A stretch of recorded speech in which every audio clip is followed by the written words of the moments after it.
वक्फ संशोधन बिल को लेकर जहां सरकार इसकी खूबियां बता रही है तो विपक्ष लगातार इस पे कमियां दिखा रहा है। हमारे साथ हरियाणा बीजेपी प्रभारी सतीश पुनिया जी हैं।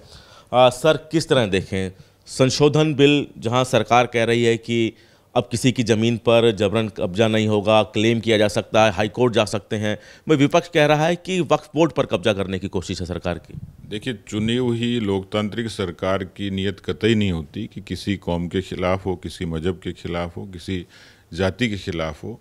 जो भी कानून बनते हैं वो देश के हित के लिए होते हैं और समग्र कौम और पंथ के लिए होते हैं। इसलिए मुझे लगता है कि केवल विपक्ष का एक एजेंडा है कि हल्ला मचाया जाए, विरोध किया जाए, एक सस्ती लोकप्रियता हासिल की जाए।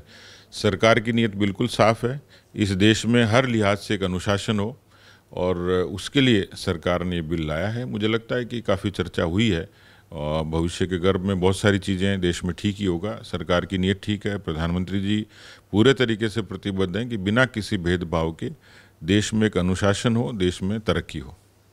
सर, 14 तारीख को प्रधानमंत्री हरियाणा आ रहे हैं, काफ़ी अहम दिन है, हरियाणा के लिए सौगात भी दे के जा रहे हैं। किस तरह से हरियाणा बीजेपी तैयार है प्रधानमंत्री के इस कार्यक्रम के लिए? हरियाणा के प्रति प्रधानमंत्री जी का बहुत सकारात्मक दृष्टिकोण रहता है और हरियाणा की जनता भी उनको बहुत अभिनंदन करती है। 14 तारीख को भी ऐतिहासिक कार्यक्रम होगा और एक हिसार के हवाई अड्डे के लोकार्पण से लेकर तमाम इस तरीके के जो उपक्रम हैं उनका मुझे लगता है शुभारंभ होगा। तो हरियाणा के लिए एक अच्छा दिन होगा। सर, संगठन के चुनाव सब राज्यों में चल रहे हैं, हरियाणा में भी अभी पेंडिंग है। क्या माने कब तक ये चुनावों की तारीख आएगी और क्या प्रक्रिया रहने वाली है? चुनाव के लिए पार्टी ने एक चुनाव का ट्रिब्यूनल बनाया हुआ है जो चुनाव की नीचे तक के चुनाव की व्यवस्था को अंजाम देता है। उस लिहाज से जैसे ही केंद्रीय चुनाव आयोग पार्टी का निर्देश देगा, हम लोग चुनाव की ओर तत्पर होंगे।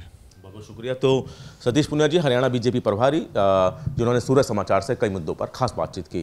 कैमरामैन प्रियदर्शन के साथ दिल्ली से सूर्य समाचार के लिए विनय सिंह।